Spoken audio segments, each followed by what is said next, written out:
Welcome, my dear friend. Let everything slow.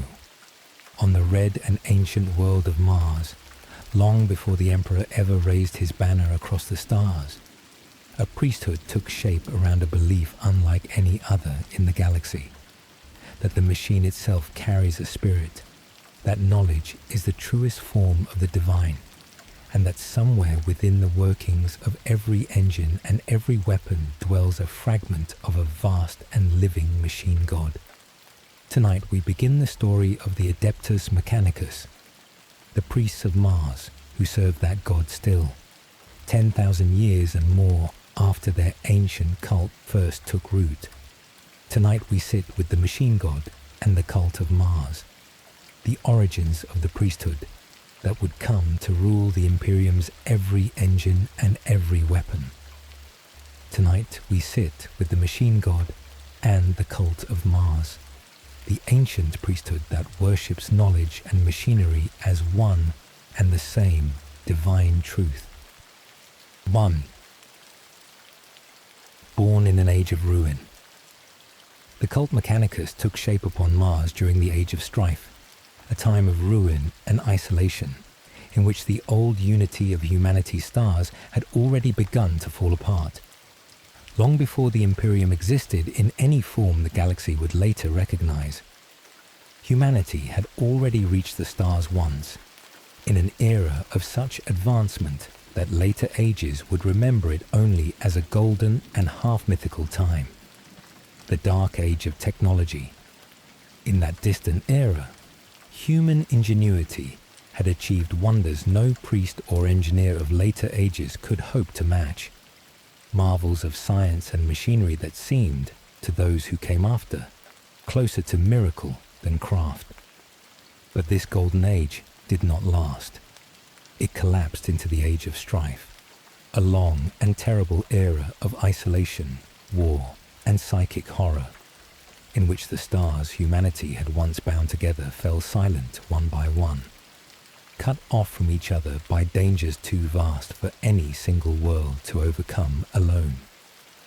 It was in the depths of this ruin that the Cult Mechanicus first took shape upon Mars, a world already ancient with the ruins of a more advanced age, its people surrounded by the remnants of wonders they no longer understood in whole how to build anew, cut off from the wider galaxy, facing dangers that threatened to unmake everything their ancestors had achieved. The people of Mars turned to what remained of their inheritance, the machines, the archives, the fragments of knowledge that had survived the collapse of the Golden Age. Out of this desperate reverence for what remained, a new faith began to take shape, one that placed machinery and knowledge itself at the very center of its devotion. There is a particular poignancy in imagining the earliest priests of this faith surrounded by machinery whose original purpose they could only guess at, working still because ancient hands had built them to endure long after the knowledge of their making had faded. Every functioning engine, every archive that had survived the collapse, stood as a kind of miracle to a people who could maintain such wonders but could no longer be certain they could ever build their equal again. Reverence, in such circumstances, was a practical necessity as much as pious feeling, the only attitude that made sense toward objects too precious and too poorly understood to risk damaging through careless experimentation. And so, the earliest Cult Mechanicus grew from this uneasy blend of dependence and ignorance, a people whose survival rested upon technology they had inherited rather than invented, whose reverence for that technology was born as much from fear of losing it as from any settled conviction about its divine nature. The theology that would come to define the whole priesthood, elaborate and confident as it would later become, had its roots in something far more fragile, a community clinging to the last working fragments of a greatness it could remember, but no longer replicate in whole. This origin remains woven into the very structure of the faith even now, 10,000 years and more after the earliest priests first turned to their inherited machines for salvation.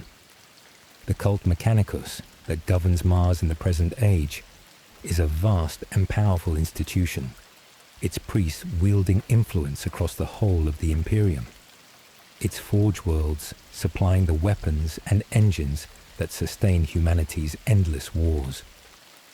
And yet, beneath this power and this confidence still lies the same essential posture with which the faith began. A people who look backward for their salvation, who measure their achievements not by what new thing they might build, but by how faithfully they preserve and recover what has already been lost. It is a strange inheritance to carry across so many ages, this founding posture of fear and dependence dressed, over time, in the confident robes of theology and empire. And yet, perhaps this is fitting for a faith born, as few others were, straight out of catastrophe.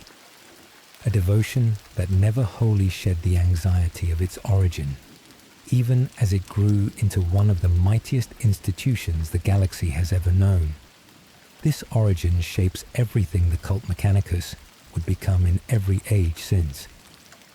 It is not a faith born of triumph or expansion, but of loss, a religion that emerged from a people surrounded by the broken remnants of a greater age, clinging to what fragments of that greatness they could still preserve, still understand, still keep from crumbling entirely into dust. The devotion to machinery that would come to define the whole of the Adeptus Mechanicus began, in its earliest form, as an act of desperate preservation rather than confident creation, a faith built to guard what remained rather than to build what might yet come. The Machine God. At the heart of the Cult Mechanicus stands the Machine God, a vast and immanent spiritual force believed to dwell within the workings of every engine and every weapon. The god the Cult Mechanicus worships bears little resemblance to the gods of other faiths across the galaxy. The Machine God is not spoken of as a person in the way other religions might describe their deities, not a figure with a face or a will that acts as a single mind might act. It is instead described as an immanent force, a spiritual power that pervades the universe itself, present within the working of every machine, every calculation, every act of engineering that brings order and function out of raw material. To the priests of Mars, this force is the truest expression of the divine, closer to the fundamental nature of reality than any god of flesh or fire could ever claim to be. Central to this faith is the belief that machines themselves carry something of this divine force within them, spirits of a kind, present in the workings of even the humblest engine. These machine spirits, as the priesthood calls them, are believed to inhabit all technology, animating it with something closer to will than mere mechanism, and must be treated with the reverence and the ritual care any spirit deserves. A weapon that will not fire, an engine that stalls without cause, is not merely broken in the eyes of the Cult Mechanicus. It is a spirit displeased, requiring not simple repair, but appeasement, ritual, and the careful attention of a priest who understands how to soothe what dwells within the metal. And the Cult Mechanicus holds that this divine force chose humanity for reasons the priesthood has never claimed to understand in whole, appointing the descendants of the Golden Age as its favored people, revealing its truths and its sacred machines to those among them wise enough to receive such revelation.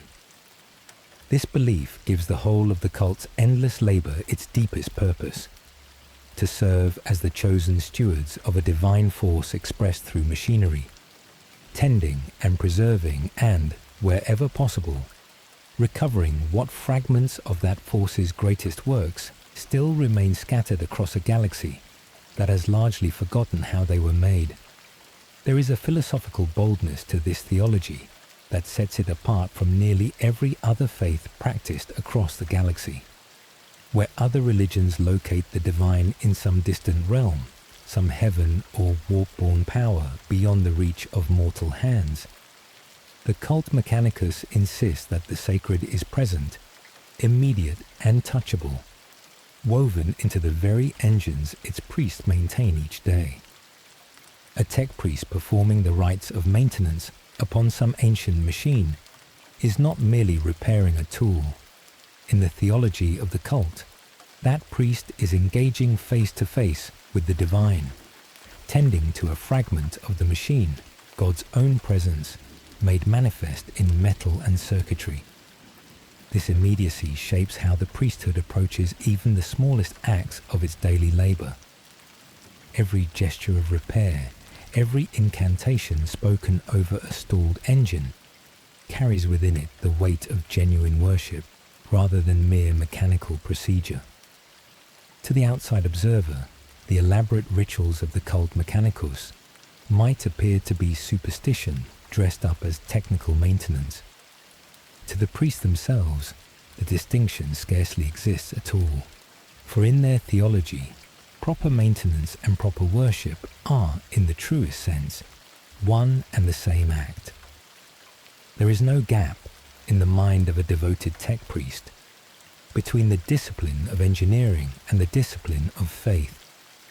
The two have grown so thoroughly intertwined across 10,000 years of practice that neither could be separated from the other without unraveling the whole of what the Cult Mechanicus believes itself to be. The quest for what was lost.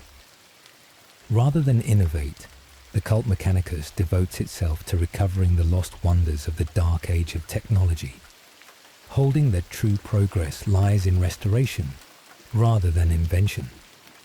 Where another civilization might prize invention, might celebrate the mind bold enough to conceive of something wholly new, the Cult Mechanicus holds nearly the opposite conviction, that the greatest works of technology were already achieved, ages ago, in the golden era before the Age of Strife tore it all apart, and that the highest calling of any priest of Mars is not to create, but to recover what has been lost. Chief among the treasures the cult seeks are the standard template constructs, devices from that ancient golden age capable of producing any manner of technology from whatever raw materials lay at hand. Relics so precious that entire expeditions are mounted across the stars in the hope of recovering even a fragment of one. This conviction shapes the whole character of the priesthood's relationship with knowledge.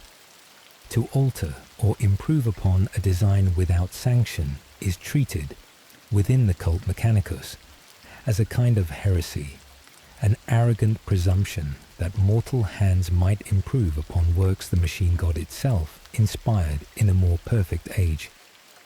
The rites and rituals of technology maintenance have been repeated, unchanged, for thousands of years, each gesture and each incantation preserved with the same reverence a more conventional faith might reserve for its holiest scripture. Where innovation elsewhere might be celebrated as progress, among the priests of Mars, it is regarded with suspicion, a deviation from the sacred pattern, rather than an improvement upon it. This is admittedly a stance that carries its own quiet cost, one the priesthood rarely acknowledges aloud, but which shapes the whole trajectory of its long history. A civilization that measures its worth by fidelity to an inherited pattern, rather than by its capacity to surpass that pattern, sets a ceiling upon its own advancement that no amount of devotion can raise. The Cult Mechanicus has produced, across ages beyond easy counting, priests of extraordinary skill and dedication, and yet the wonders those priests labor to maintain remain, in nearly every case, wonders conceived in an age long past, rather than achievements of their own devising. Their genius has been directed, almost without exception, toward preservation rather than creation.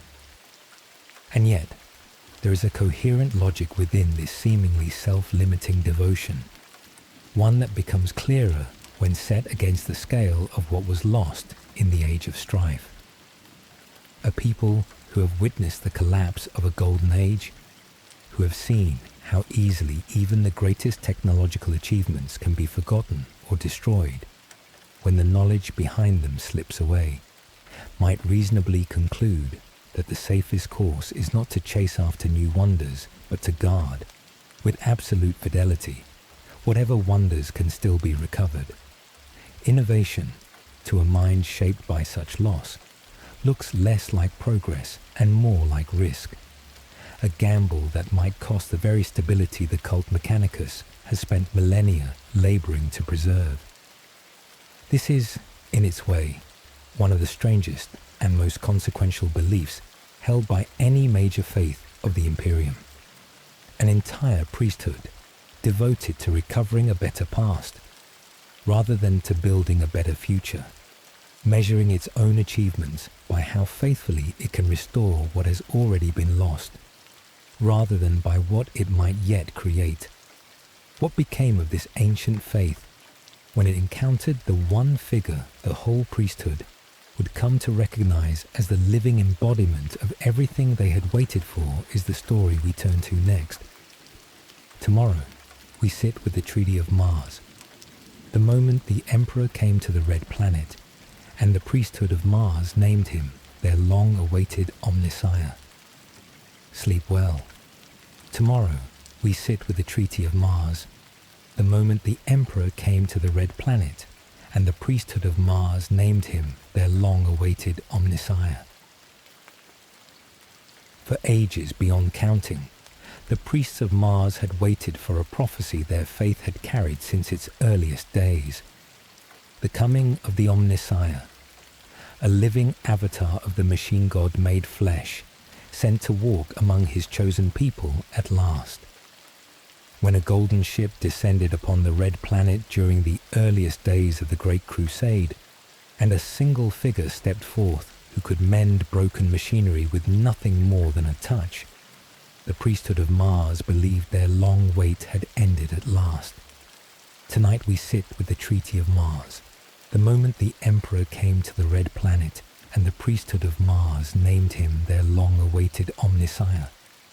Tonight we sit with the Treaty of Mars, the moment the Emperor came to the Red Planet, and the priesthood of Mars named him their long-awaited Omnissiah. Church, the golden ship. A golden vessel descended upon Mars bearing a figure whose mere touch could seemingly mend the most broken of machines, a sign the priesthood of Mars could not easily dismiss. In the earliest days of the Great Crusade, as the newly risen Emperor of mankind began the long work of reuniting the scattered worlds of humanity, his forces came at last to Mars, the ancient and holy world, at the very heart of the Cult Mechanicus. This was no ordinary conquest, no simple matter of fleets and armies subduing a distant colony. Mars held a status unlike any other world the Emperor's crusade had touched, home to a priesthood whose authority over technology and machinery had gone unchallenged for longer than most other institutions in the galaxy had even existed. The Emperor arrived not as a conqueror demanding submission, but in a golden ship that descended upon the Red Planet, with a gravity befitting the occasion, and he came before the ruling council of the Mechanicum in person, a figure whose bearing alone marked him as something apart from the ordinary generals and warlords the priesthood had encountered before. What struck the assembled priests most profoundly, however, was not his presence alone, but a single, uncanny ability he demonstrated in their midst: the capacity to repair broken and malfunctioning machinery with nothing more than a touch of his hand, mending what generations of skilled priests had sometimes struggled for years to restore. To a priesthood whose entire faith rested upon the sacred nature of machinery and the mysteries of its proper maintenance, this was no small display. Here was a being who seemed to command the machine spirits themselves without ritual, without incantation, without the long and careful training every tech priest required to achieve even a fraction of such mastery, whatever else the Emperor might have been. To the priests of Mars watching him mend their machines, with an ease that defied every principle their faith had ever taught them, he appeared to be something their ancient prophecies had long promised, but none among them had ever expected to see made real. Consider what such a display would mean to those who witnessed it. Priests who had spent their entire lives mastering the smallest fraction of the discipline required to coax even simple machinery back into working order. Every tech priest present had undergone years of training, memorized countless rites, learned to read the subtle signs of a machine spirit's displeasure with a precision few outsiders could ever hope to match. And here stood a figure who required none of this, whose touch alone accomplished what their most senior magi struggled across decades to achieve.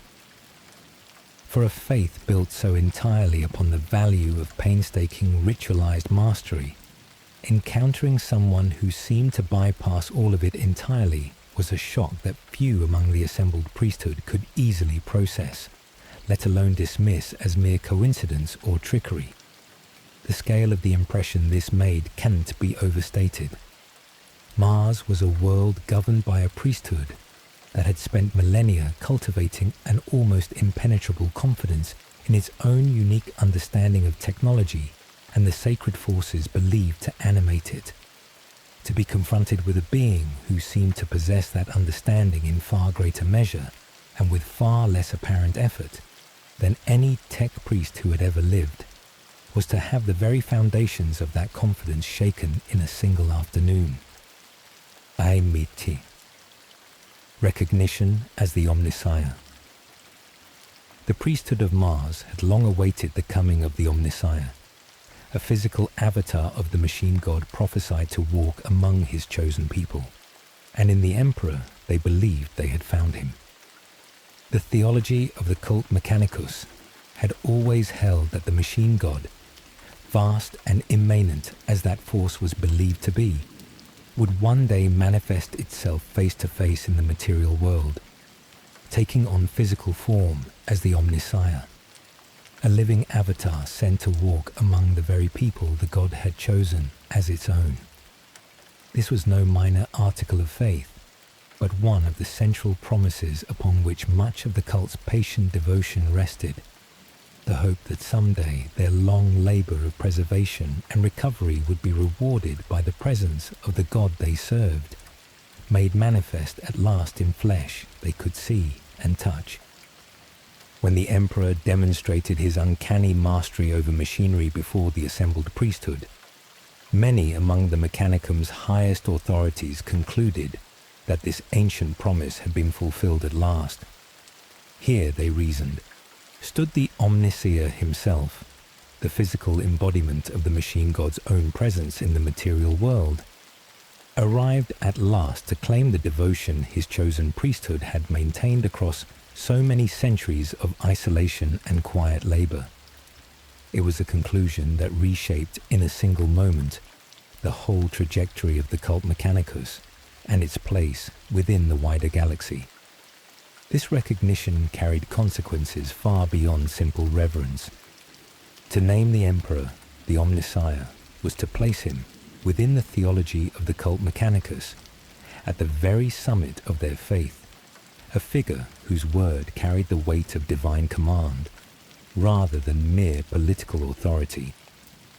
Where other worlds the Emperor's crusade encountered might submit out of necessity or calculated alliance, Mars offered something closer to genuine worship, a priesthood convinced that the being now standing before them was the living fulfillment of everything their ancient faith had promised. The terms of the treaty. From this recognition emerged a formal agreement, the Treaty of Mars, binding the Cult Mechanicus to the newborn Imperium while preserving the priesthood's ancient sovereignty over its own domains.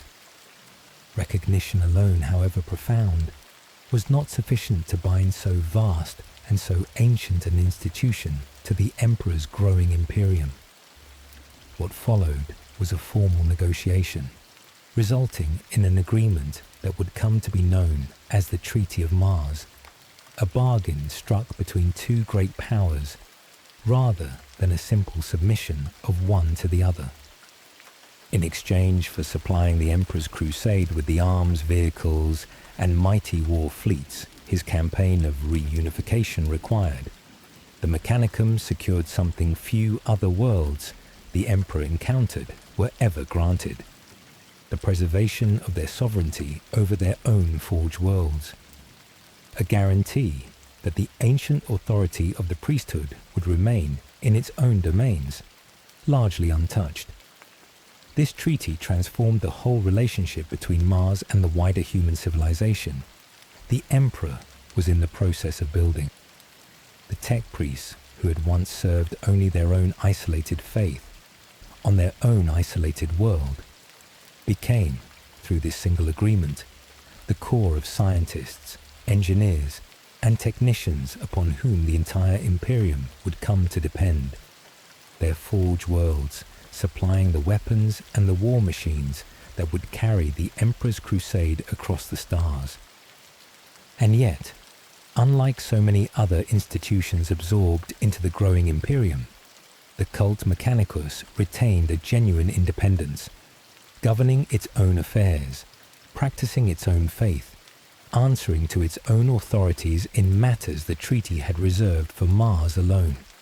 It was, by any measure, an extraordinary bargain, one that granted the newborn Imperium access to technology and manufacturing capacity no other single agreement could have provided, while leaving the priesthood of Mars free to continue its ancient work largely undisturbed. Few other worlds the Emperor's crusade touched were ever offered terms so generous, and fewer still could have supplied so much in return. The alliance between the Emperor and the Mechanicum would prove, across the ages that followed, to be one of the great foundations upon which the whole Imperium came to rest. There is a mutual dependence built into this bargain that would shape the whole relationship between Mars and Terra for every age that followed. The Imperium needed the Mechanicum's forges, its engines, its endless supply of weapons and vehicles far more than it needed the submission of any single world, for no other institution in the galaxy could match what Mars alone had preserved from the wreck of the dark age of technology. And the Mechanicum, for all its ancient sovereignty and its formidable technical mastery, needed the protection and the resources a growing Imperium could offer, a shield against the dangers that had so nearly extinguished their whole civilization during the long isolation of the Age of Strife. Neither side held the clear upper hand in this arrangement, and it was this rough balance, rather than any simple conquest, that let the treaty endure. Those who did not believe. Not every priest of Mars accepted the Emperor as the Omnissiah, and this quiet dissent would carry consequences the newly formed alliance could not yet foresee.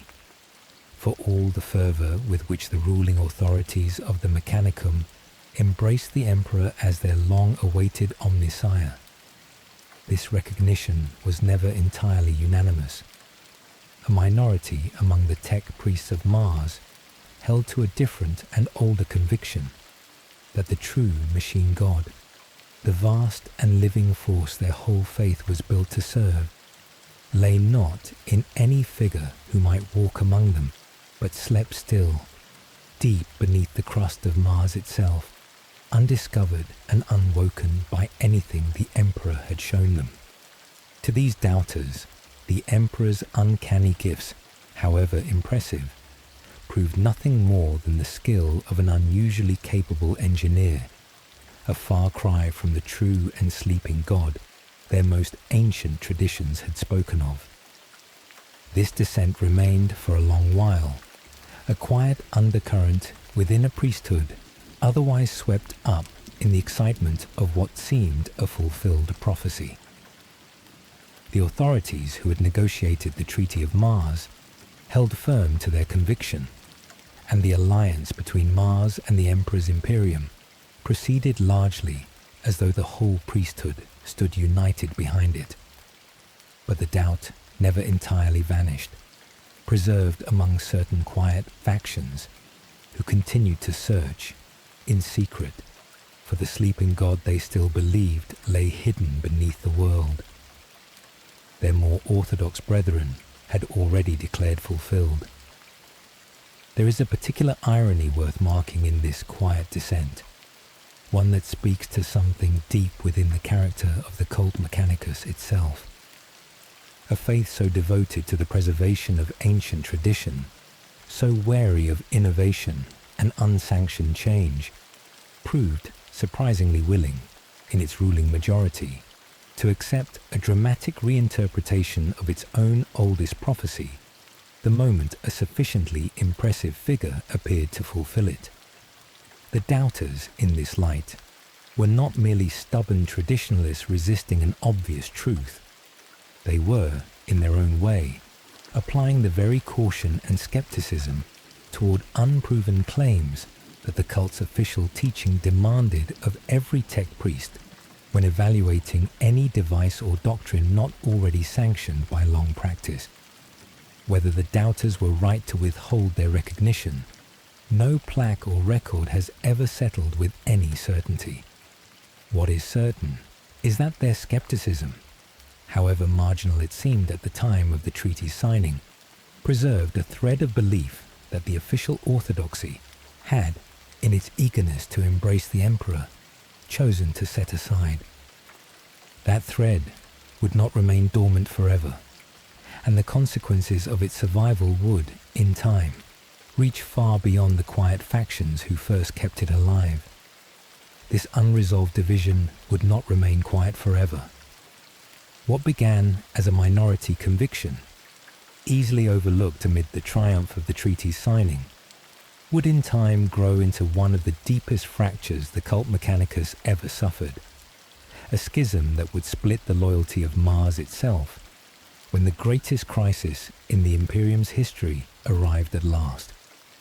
What that schism cost the priesthood, and how the alliance forged in this moment of recognition would be tested to its very limits, is a story that belongs to a later age of this timeline.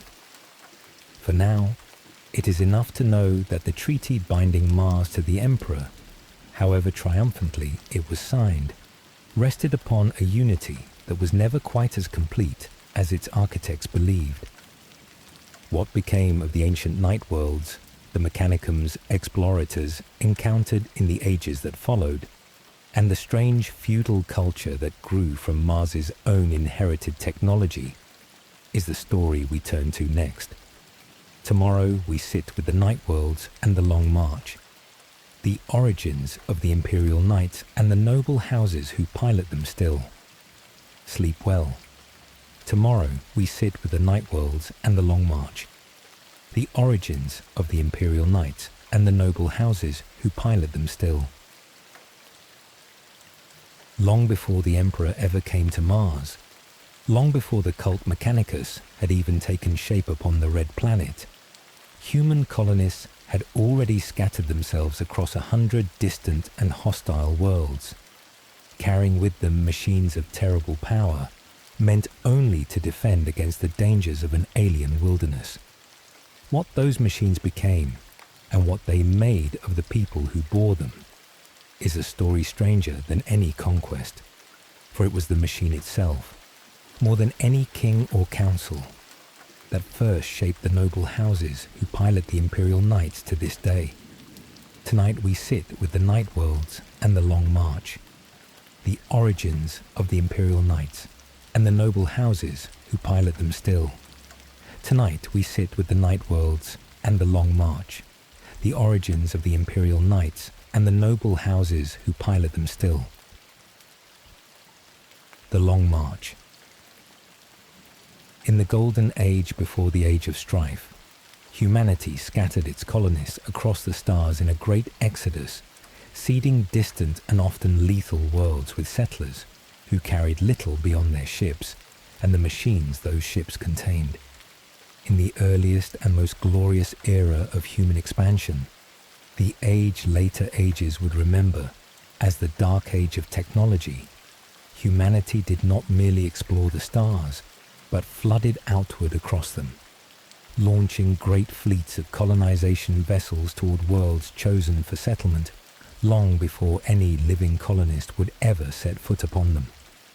This vast undertaking, remembered across the ages that followed as the Long March, saw colonization ships travel for decades through the void, carrying settlers toward destinations selected by planners who would themselves be long dead before their chosen worlds were ever reached. The worlds these settlers found upon arrival rarely offered the kind of welcome a hopeful colonist might have wished for. Many proved to harbor wildlife of a ferocity that bordered on the lethal. Predators evolved to dominate ecosystems no human settler had ever encountered before, or plant life whose toxicity could kill as surely as any beast. Others presented weather and terrain so punishing that mere survival, let alone flourishing, demanded resources and ingenuity far beyond what any small colonial expedition could ordinarily muster. The worlds that would one day be remembered as night worlds began, in nearly every case, as some of the most hostile ground humanity had ever attempted to settle. What let these colonists survive at all was the very technology their ships had carried with them. Chief among it, the standard template constructs capable of producing whatever tools and devices a struggling colony required from whatever raw materials could be found. Without such devices, most of these distant settlements would surely have perished within their first difficult generations, overwhelmed by predators or environment long before any lasting civilization could take root. With them, the colonists found a fighting chance, and among the many wonders these sacred machines produced, none would prove more consequential than the first great suits of armored war built to defend the vulnerable settlements from the dangers surrounding them. It is worth pausing on the sheer scale of ambition the Long March represented, an undertaking so vast that its planners accepted, as a matter of course, that they would never live to see its outcome, that entire generations would pass in transit before any colony ship reached the world selected for it.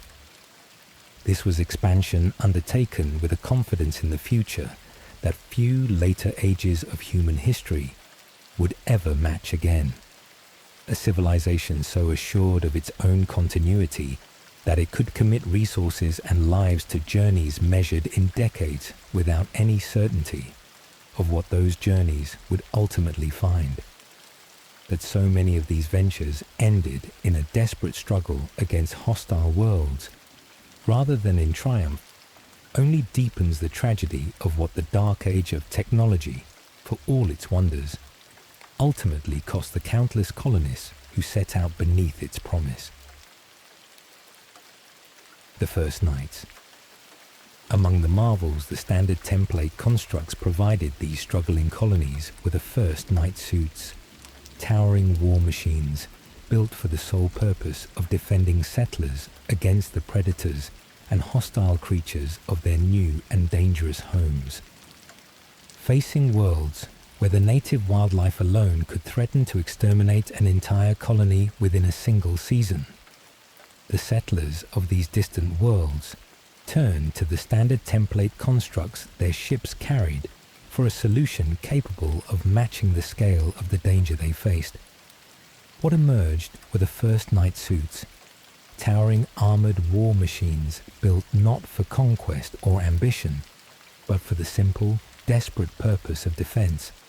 A shield of adamantium and servo-motor strength, meant to stand between a struggling colony and whatever horror the local wilderness might send against it. The pilots chosen for these formidable machines were selected with the same careful deliberation any community facing existential danger might apply to choosing its protectors, individuals judged strong enough in body and steady enough in mind to bear the weight of commanding such power.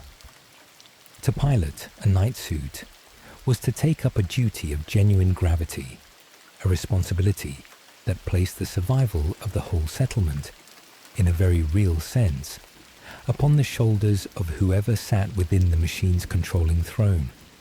These were not warriors seeking glory in the earliest days of the knight suit's use, but defenders answering a need too urgent to refuse. And for a time, this arrangement functioned just as its makers had intended. Ordinary settlers taking up extraordinary machines to protect ordinary communities from extraordinary danger. A simple and practical solution to the harsh circumstances these distant worlds presented. What no one among the original colonists could have foreseen was how profoundly the machines themselves would come, over the slow passage of years and then decades, to reshape the very minds of those who piloted them, and through them, the whole shape of the societies those pilots were meant only to protect.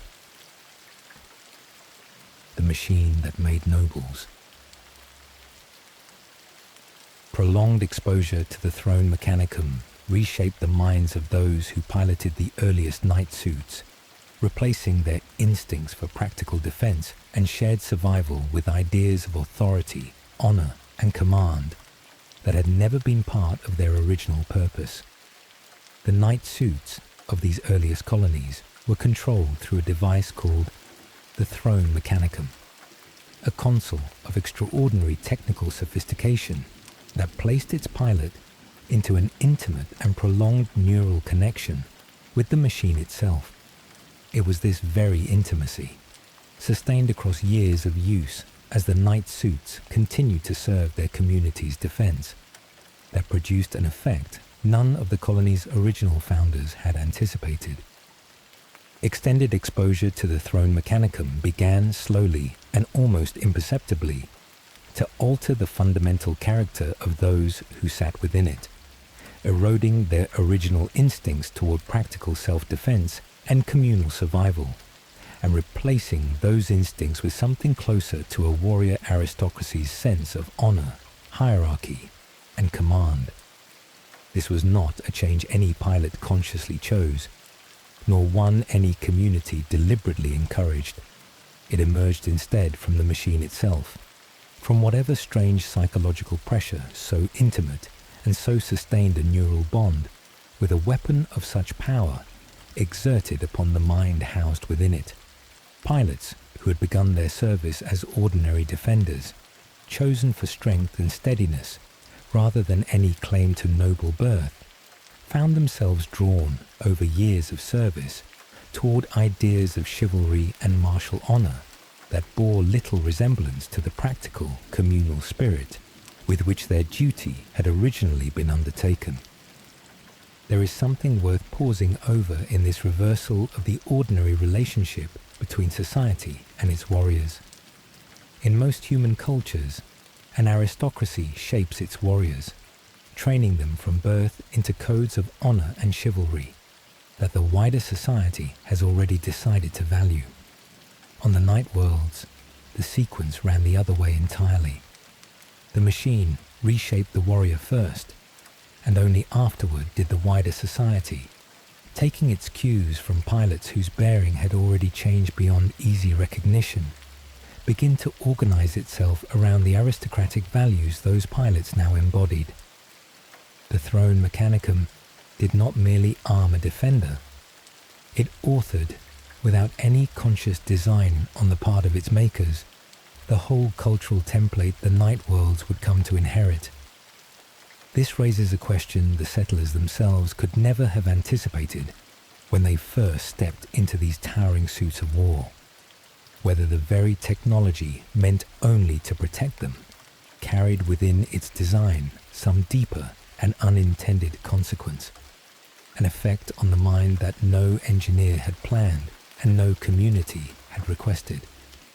Whatever the true source of this transformation, whether some quirk of the throne mechanicum's neural architecture, or some subtler interaction between the human mind and the sustained sensation of commanding such overwhelming power, the result proved remarkably consistent across every Knight world. Later ages would come to catalogue, each one arriving, by its own separate and isolated path, at strikingly similar feudal structures. And as the pilots changed, so too did the communities that depended upon them. Those the Knights protected found themselves, over time, and without any single deliberate decision to blame, adopting the postures of vassals toward the very defenders who had once served them as fellow colonists facing a shared danger. A feudal order took shape across these distant worlds through the slow, cumulative pressure a powerful machine exerted upon the minds of those who bore it, rather than through conquest or the ambition of any single ruler, and through them, upon the whole shape of the societies that grew up in its shadow. By the time any Knight world's culture had settled in whole into the aristocratic form later ages would recognize, few among its people could have named the precise moment their community had first begun to change. Rediscovery. Ages later, as the Age of Strife gave way to the Great Crusade, the priests of Mars rediscovered these scattered Knight worlds and their strange feudal houses, and moved swiftly to bind them to the growing Imperium. For long ages after their founding, the Knight worlds remained scattered and isolated, cut off from the wider currents of human civilization by the same collapse of interstellar unity that had driven Mars itself into isolated survival during the Age of Strife. It was only as that terrible era began to give way, as expeditions from Mars and later, the Emperor's own Great Crusade began to reach outward once more across the stars, that these distant and long-forgotten worlds were rediscovered, their strange feudal societies and their formidable war machines, a revelation to explorers who had scarcely expected to find such wonders preserved on the far edges of known space. The Mechanicum moved with evident eagerness to secure ties with these newly rediscovered worlds, negotiating trading agreements and alliances that granted Mars considerable influence over the technology and the martial strength the Knight houses could provide. Over the course of this great rediscovery, explorers catalogued more than 100 distinct knightly houses scattered across the stars, each one the product of its own centuries of isolated development, each one shaped by the same strange transformation that had first turned ordinary defenders into feudal nobility generations before. These newly rediscovered houses would prove, in the ages that followed, to be formidable allies for the growing Imperium, their devastating war machines, more than compensating for the sometimes prickly, honor-bound manner their long isolation had instilled in them. Some houses formed lasting bonds with the Titan legions of the Mechanicum. Others pledged their strength face to face to the Emperor's own commanders. What began, so many generations before, as a simple and practical response to hostile wildlife on a handful of distant worlds, had become, by the time of its rediscovery, an entire warrior culture whose noble bearing seemed, to those who first encountered it, as though it must have been deliberately cultivated across centuries of careful tradition. Few among the newcomers ever guessed that the whole proud edifice had been shaped, at its very root, by nothing more than a machine's slow and patient pressure upon the minds of those who first learned to wear it. There is a lesson here worth carrying forward, one that would echo again in the far greater machines the Mechanicum had already begun to master upon Mars, that a bond forged between mortal mind and mechanical will, however humble its original purpose, carries within it the power to remake the one who forms it, in ways no maker can predict or control in whole. The Knight worlds offered the first proof, on a small and isolated scale, of a truth the whole of the Adeptus Mechanicus would come to know intimately in every age since. What became of the bond between pilot and machine in the ages that followed, and the strange inheritance each new Knight Scion receives from the throne they claim, is the story we turn to next. Tomorrow, we sit with the noble and the throne, the deep and lasting bond between each Knight pilot and the machine that shapes them still. Sleep well. Tomorrow, we sit with the noble and the throne, the deep and lasting bond between each Knight pilot and the machine that shapes them still. To become a Knight Scion is to inherit far more than a title or a suit of ancient armor. Each knight carries within its throne mechanicum something no ordinary machine could ever hold. The accumulated presence of every pilot who has ever sat within it, a chorus of ancestors whose wisdom and whose will remain woven into the very console a new noble must learn to trust.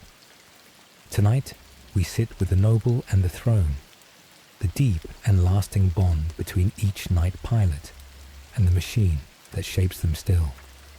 Tonight we sit with the noble and the throne, the deep and lasting bond between each Knight pilot and the machine that shapes them still. The bonding.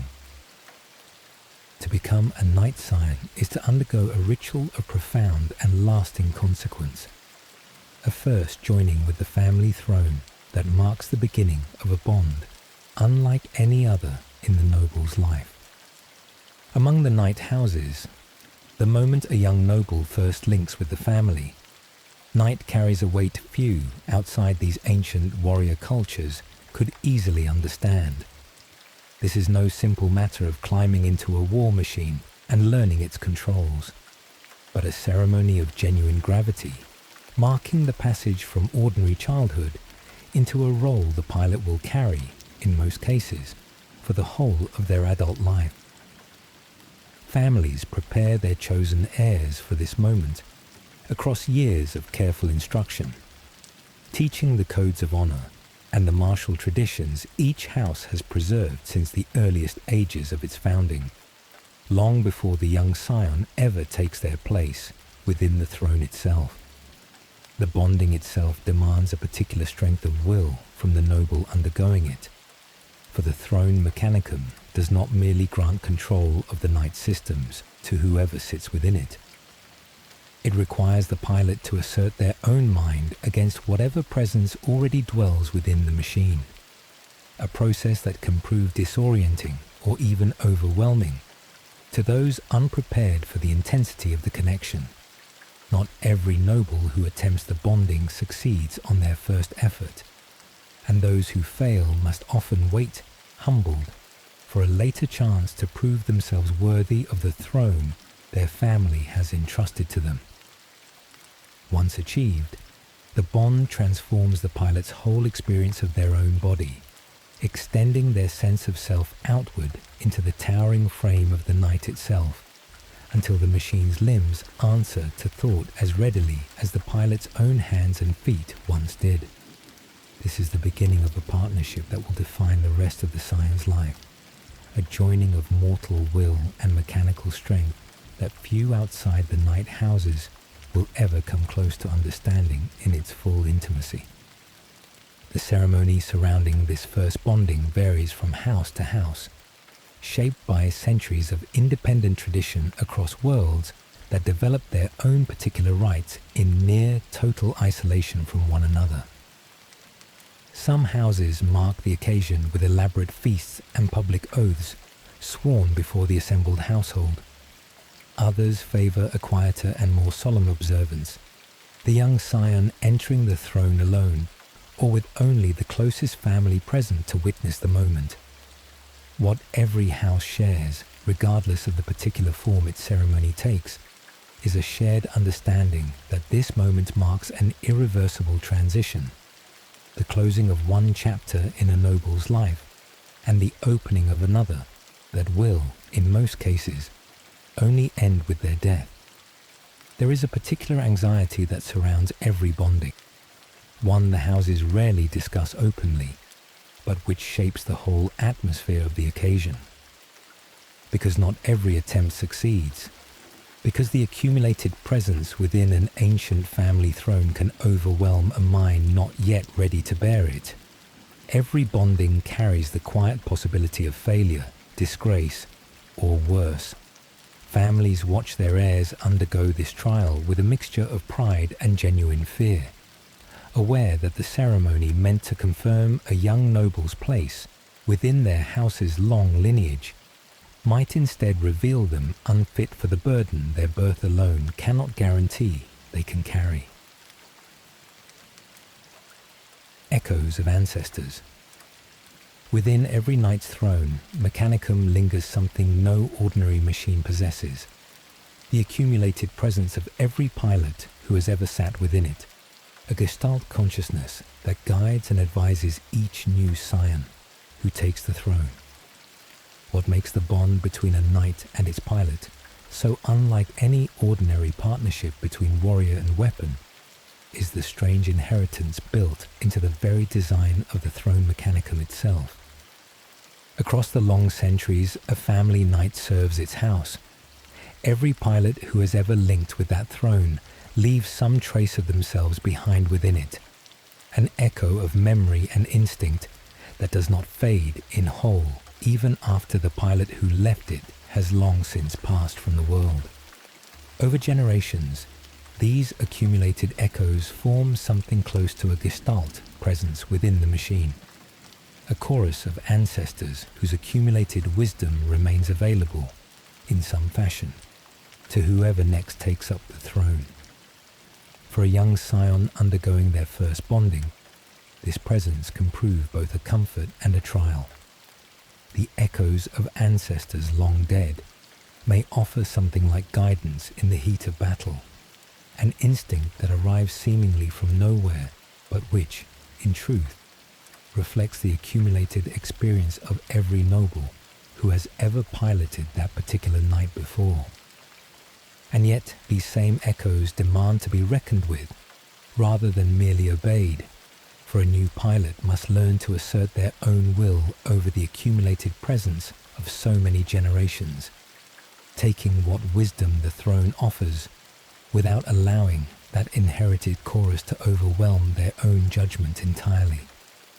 There is something profoundly moving in this arrangement, whatever its practical challenges. A knight house does not merely preserve its history in scrolls and portraits, the way most noble lineages elsewhere might record their past. It preserves that history within the very machine each new generation must learn to master, so that a young scion, sitting within the family throne for the first time, sits also, in some real sense, alongside every ancestor who ever occupied that same seat before them. To pilot a knight is to carry one's whole family forward into battle, not merely in name or memory, but in something closer to living presence. Two fealties. The knight houses divide into two broad categories of loyalty, some bound to the Imperium and the High Lords of Terror, others bound instead to the Adeptus Mechanicus and the Forge worlds they defend. Not every knight house answers to the same masters. Those known as Questoris houses hold their fealty to the Imperium at large, owing their loyalty to the High Lords of Terror, and standing ready to answer the Emperor's call wherever it might lead them. Those known instead as Mechanicus houses swear their allegiance to the Adeptus Mechanicus, bound instead to the Forge worlds, whose protection and whose favor sustains them. Often stationed permanently alongside the Titan legions, they serve as vanguard and flanking support. Both paths carry genuine honor within Knight World culture, though the two kinds of house differ meaningfully in the shape of the lives their nobles lead. A house sworn to the Mechanicum enjoys, in many respects, a more richly supplied existence than its Questoris counterparts. Its sacristans, the tech priests who maintain and support the house's knights, drawn from the same deep well of Martian expertise that keeps the whole Adeptus Mechanicus running. Such houses may find themselves permanently attached to a single Titan legion, fighting alongside war engines of a scale their own knights could never match. A position that offers both prestige and a kind of subordination the more independent Questoris houses rarely accept.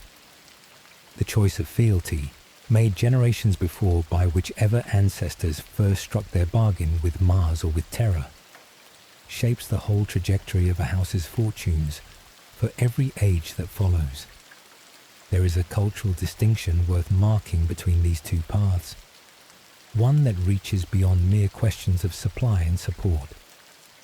Questoris houses tend to guard their independence with particular fierceness, wary of any authority that might compromise the sovereignty their ancestors won at such cost during the original founding of the Night Worlds.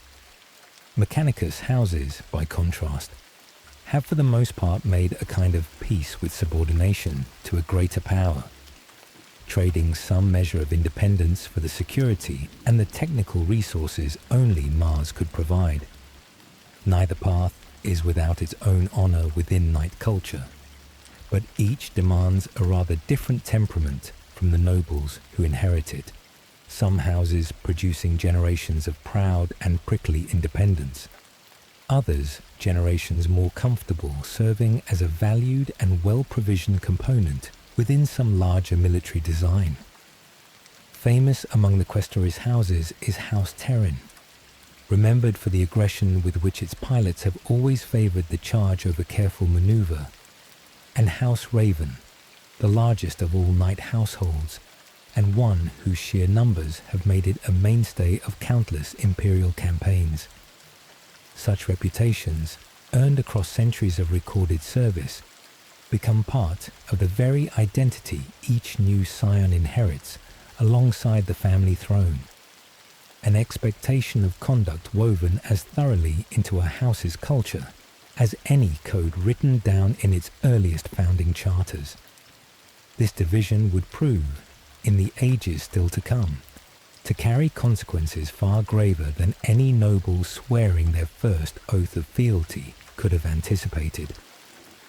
When the greatest crisis in Imperial history arrived at last, splitting the loyalty of the Space Marine legions and the Mechanicum itself, the Knight houses split along much the same lines, some standing with the Emperor and some turning against him.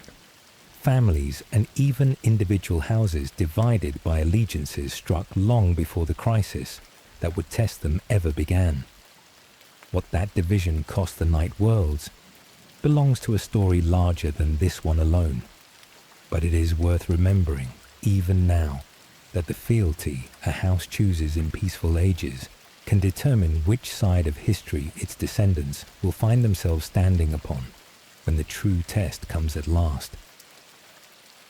What the throne demands.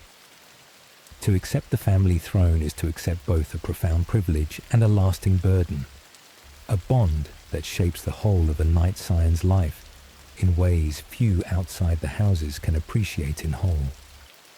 Every Knight Scion who accepts the family throne accepts, alongside it, a burden that reaches far beyond the simple duty of piloting a war machine into battle.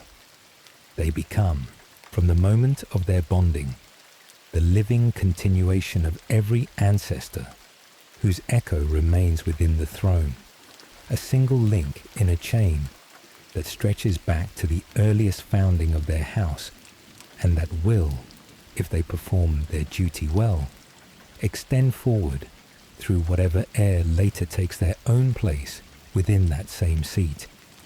This is a weight few outside the Knight houses could easily bear. The knowledge that one's own performance in battle will be judged not only by the living, but, in some fashion, by the accumulated presence of the dead as well. And yet this same weight offers something rare among the warrior cultures of the wider galaxy, a continuity that death itself cannot sever in whole. A Knight Scion who falls in battle does not vanish entirely from their house's story, for some trace of them will remain within the throne they once commanded, available to guide whatever descendant next takes up their place. In a galaxy defined so often by sudden and meaningless death, the Knight houses have built, through the strange inheritance of the Throne Mechanicum, something closer to a genuine continuation of the self across generations, a comfort few other paths of service can offer their most devoted warriors. There is a final thought worth holding as this story turns toward the far greater machines still to come.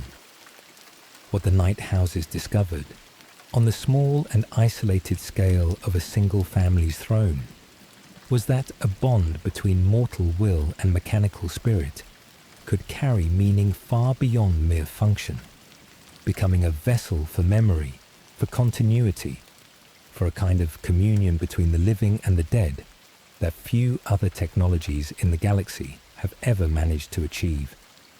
This same principle, discovered first in humble circumstances on a handful of forgotten colony worlds, would find its fullest and most awesome expression in machines of a scale the Night World's original settlers could scarcely have imagined. What began, so many centuries before, as a simple response to hostile wildlife on a handful of forgotten worlds has become, through the slow accumulation of bonded pilots and inherited echoes, one of the most intimate relationships between mortal and machine the whole Imperium has ever produced. And yet the Knight, for all its power and all its strange communion between the living and the dead, remains a lesser thing beside the true god machines of the Collegia Titanica, war engines so vast that even the mightiest knight stands dwarfed beside their smallest scouts. What those towering titans are, and the priesthood that alone commands them, is the story we turn to next. Tomorrow, we sit with the god machines, the colossal war engines of the Collegia Titanica, and the ancient traditions that govern their deployment. Sleep well. Tomorrow, we sit with the god machines, the colossal war engines of the Collegia Titanica, and the ancient traditions that govern their deployment. Beside the towering knights that noble houses have piloted for 10,000 years and more, there stand war engines of a scale that renders even the mightiest knight small by comparison. Colossal machines that walk among the ruins of cities as though they were mere hills to be crossed. These are the titans, the god machines of the Collegia Titanica, and their coming to any battlefield can decide the fate of whole campaigns before a single ordinary soldier has fired a shot. Tonight, we sit with the god machines, the colossal war engines of the Collegia Titanica, and the ancient traditions that govern their deployment. Tonight, we sit with the god machines, the colossal war engines of the Collegia Titanica, and the ancient traditions that govern their deployment. Scale beyond knights. Even the smallest titan dwarfs the mightiest knight, a difference in scale so vast that the two classes of war machine belong to entirely different categories of power. However mighty an Imperial Knight might appear to those who have never witnessed a titan in the field, the gulf between the two classes of war engine is difficult to overstate. The smallest class of titan, the Warhound Scout, stands larger and hits harder than any knight a noble house could field. Its weapons capable of devastation no single pilot warsuit could ever match. This is not a difference of degree, but of kind. A threshold that separates the towering yet still human-scaled knights from machines whose sheer physical presence begins to approach something closer to a walking fortress than any conventional weapon of war. To stand near a titan, even the smallest of its classes, is to be confronted with a scale of engineering that defies easy comprehension. Its footfalls alone can shatter foundations never built to withstand such weight. Its weapons capable of leveling structures that entire companies of infantry might otherwise need days to reduce to rubble. Where a knight fights as an individual warrior, however formidable, a titan fights as something closer to a mobile catastrophe, a presence on the battlefield that can, by its arrival alone, force an enemy commander to entirely reconsider whatever strategy they had planned before that towering silhouette appeared upon the horizon. This difference in scale carries consequences for how each class of machine is understood within the wider culture of the Imperium. A knight, formidable as it is, remains something a single noble house can own, maintain, and command according to its own traditions. A titan belongs to something larger and more institutional, a war engine whose deployment answers not to any single family's judgment, but to the vast and ancient bureaucracy of the Collegia Titanica, the governing body whose traditions and whose rivalries shape when and where these god machines are permitted to walk. There is a psychological dimension to this scale that matters as much as the raw physical statistics any record might list. An enemy force that has trained itself to face knights, to understand the rhythm and the reach of a single pilot war suit, finds that understanding of little use when a titan appears instead. The very manner in which soldiers must think about the battlefield changes in the presence of such a machine. Cover that once seemed adequate rendered meaningless. Distances that once felt safe suddenly within easy reach of weapons built to level fortifications, rather than merely wound individual combatants. To face a titan is to fight a war whose basic terms have been rewritten by the machine's mere presence, long before it has fired a single shot. This is why the mere rumor of a titan's approach can shift the morale of an entire campaign, before any confirmed sighting ever reaches the front line. Soldiers who might stand steady against overwhelming numbers of ordinary infantry, who might hold their positions through artillery bombardment and armored assault alike, have been known to break under the simple knowledge that a god machine walks somewhere nearby, its exact position and its exact target still unknown. The Titan's power lies not only in what it can physically accomplish upon arrival, but in the dread its mere existence casts across every mind aware of the possibility of its coming. The classes of Titan. Titans come in several distinct classes, each suited to a different role upon the battlefield, from the swift and predatory scout to the immense engines capable of reshaping the course of entire campaigns. The smallest class of Titan, the Warhound, serves as scout and skirmisher. Built for speed rather than raw destructive power, its machine spirit noted across the whole of the Collegia Titanica for a ferocity that borders on the bestial, a hunting instinct its pilots must labor constantly to restrain. Above the Warhound stands the Reaver, a larger and more heavily armed engine that forms the backbone of most Titan legions, towering high enough above the battlefield that its silhouette alone can be seen from many kilometers distant, its weapons capable of engaging targets no lesser war machine could hope to threaten.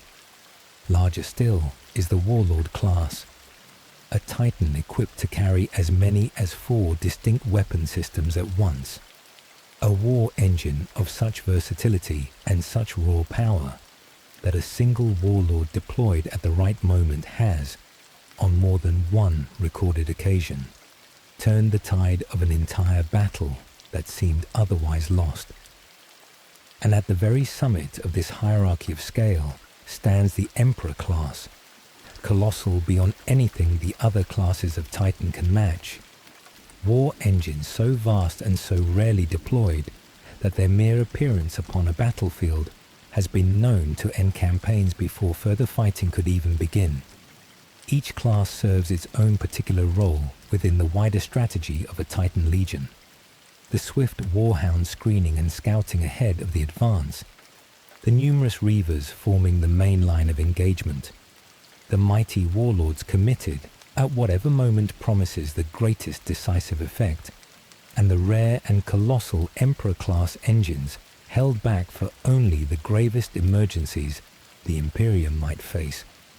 This layered hierarchy of scale, refined across 10,000 years of warfare, allows a Titan Legion to answer nearly any battlefield circumstance with a weapon suited precisely to the crisis at hand. There is a character to each class of Titan that goes beyond simple statistics of height and weaponry, a temperament, if such a word can be applied to a machine, that shapes how each class behaves in the field and how its pilots must learn to manage it.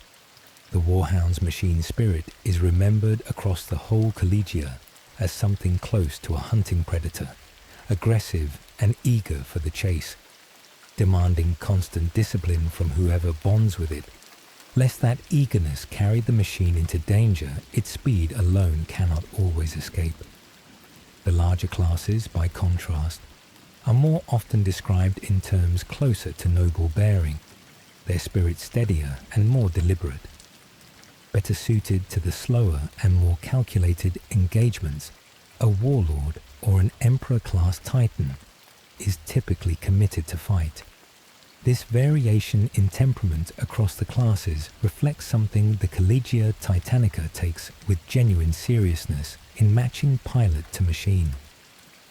A Princeps, whose own disposition runs toward caution and calculation, might struggle to master the aggressive impulses of a warhound spirit, while a pilot, whose nature runs hot and eager, might find the ponderous deliberation of an emperor-class engine a poor fit for their own temperament.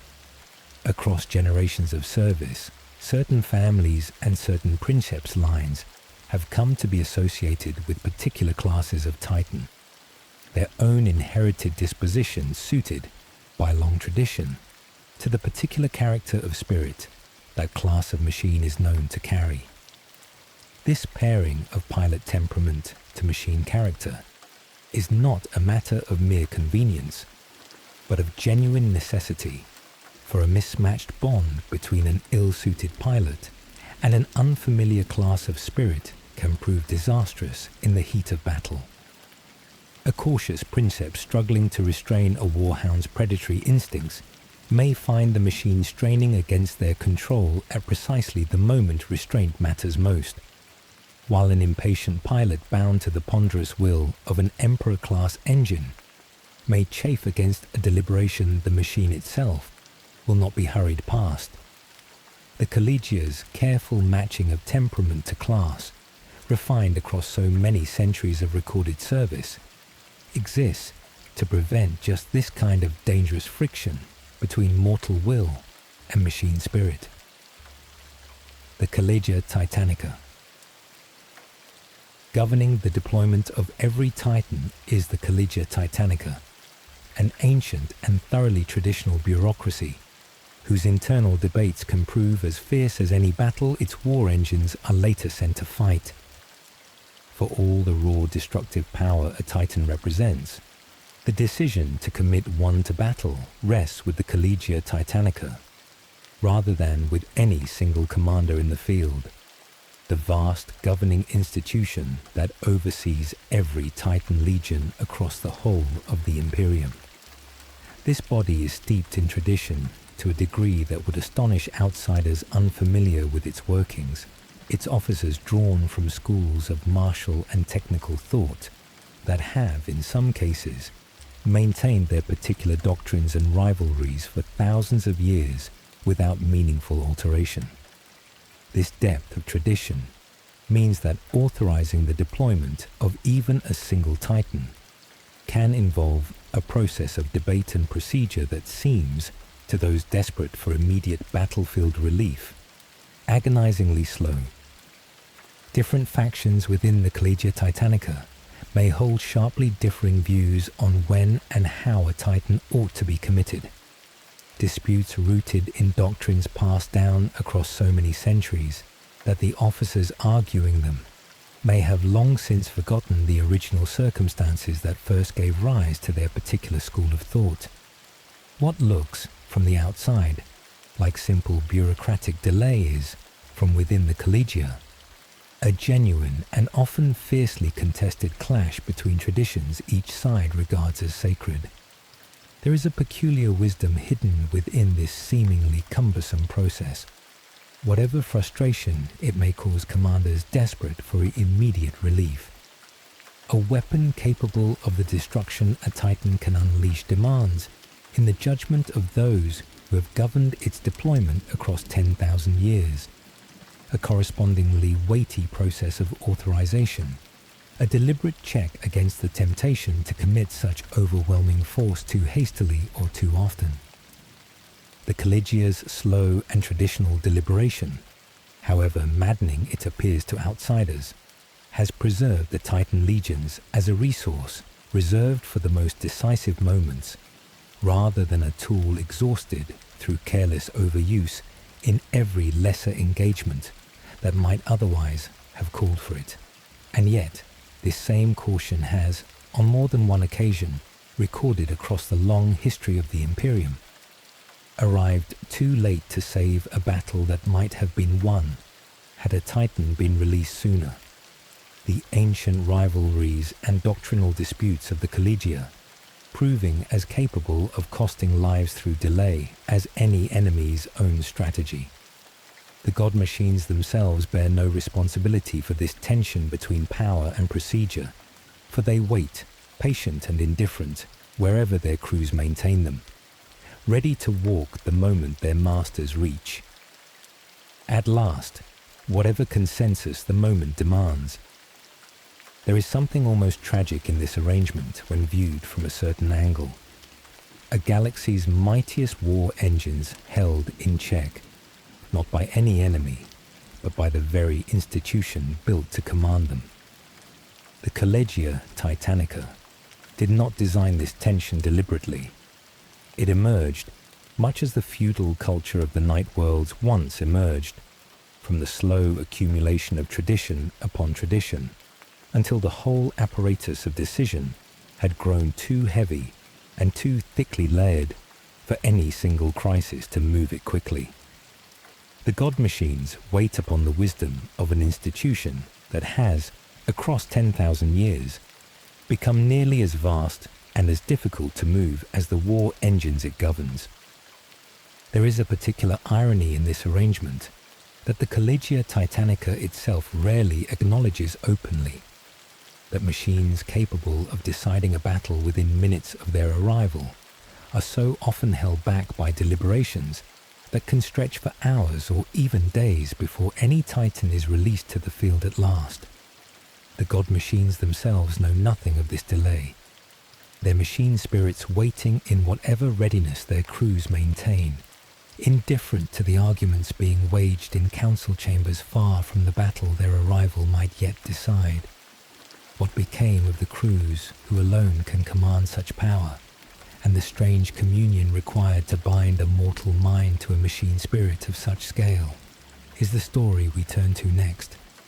Tomorrow we sit with the Princeps and the Manifold, the mortal officers who alone can bind their will to a god machine's ferocious spirit. Sleep well. Tomorrow we sit with the Princeps and the Manifold, the mortal officers who alone can bind their will to a god machine's ferocious spirit. To command a Titan is not to sit within it and direct its weapons from a distance, the way a soldier might operate any lesser machine. It is to become the Titan, mind and body fused so wholly with the war engine's own vast frame, that the boundary between pilot and machine grows difficult to locate at all. This is the bond of the Princeps and the Manifold, a communion of mortal will and mechanical spirit, far more intimate than anything even the Knight houses have ever known. Tonight we sit with the Princeps and the Manifold, the mortal officers who alone can bind their will to a god machine's ferocious spirit. Tonight we sit with the Princeps and the Manifold, the mortal officers who alone can bind their will to a god machine's ferocious spirit. The Mind Impulse Unit. At the heart of every Titan lies the Mind Impulse Unit, a device that binds a Princeps into the Manifold, the shared mental space where mortal thought and machine spirit meet and merge. Deep within the command throne of every Titan waits a device of extraordinary sophistication, known as the Mind Impulse Unit, the mechanism through which a Princeps establishes the neural connection that will bind their consciousness to the vast machine surrounding them. Unlike the simpler controls that guide lesser war engines, the Mind Impulse Unit does not merely translate a pilot's commands into mechanical action. It draws the Princeps straight into what the Collegia Titanica calls the Manifold, a shared mental space in which the boundary between the pilot's own thoughts and the Titan's machine spirit begins, almost immediately, to blur. Entering the Manifold is unlike any experience a Princeps candidate will have known before their first successful link, a merging of perceptions so total that the ordinary sense of where one's own body ends and the world begins ceases to apply at all in the way it once did. The Titan's optical sensors become the Princeps's own eyes. Its weapon systems answer to intention as readily as a mortal hand answers to the will that moves it. This is not remote operation in any sense a soldier piloting a lesser vehicle would recognize, but something closer to a genuine expansion of the self. The Princeps's own consciousness stretched outward to fill a frame many times the size of any body it had previously called home. The Manifold itself is not empty space waiting passively for a Princeps to fill it. It carries within it the presence of the Titan's own machine spirit, a will and a character shaped by the machine's long history of service, its class, and whatever temperament its particular spirit has been recorded as carrying across generations of crews. To enter the Manifold is to meet this presence face to face, to share a mental space with something that is neither wholly mechanical, nor anything a mortal mind would recognize as another person, but a genuine third thing, ancient and formidable, waiting within the machine for whoever next claims the command throne.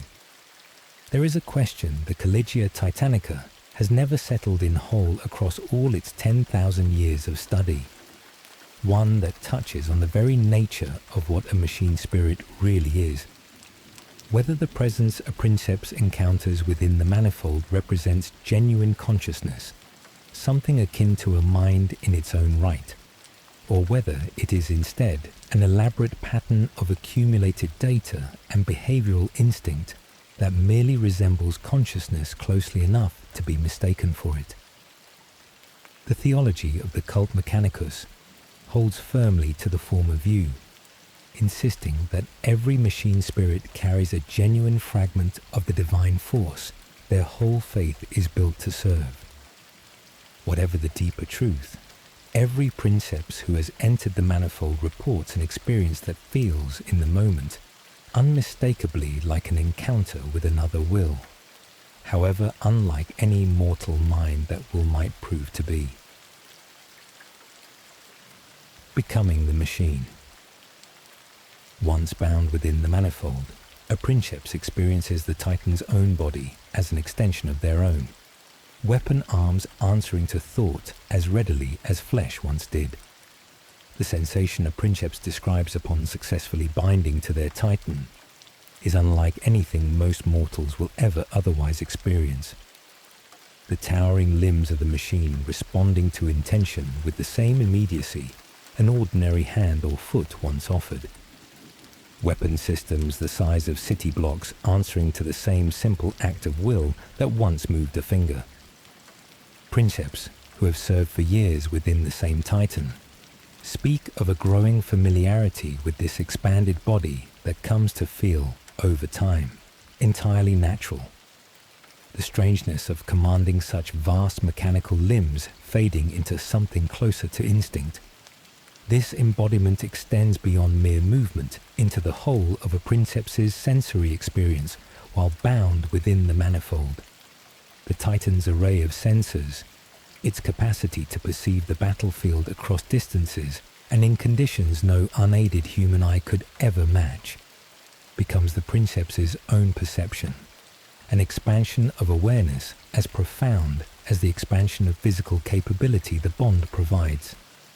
To command a Titan in battle is to see the whole engagement through senses no ordinary soldier could ever possess, a vantage that makes the Princeps, for the duration of the bond, something considerably more than merely human in the scope of what they can know and do. And yet, this expansion carries its own peculiar cost, for a mind stretched to fill so vast a frame does not always return to its ordinary proportions without difficulty once the bond is released.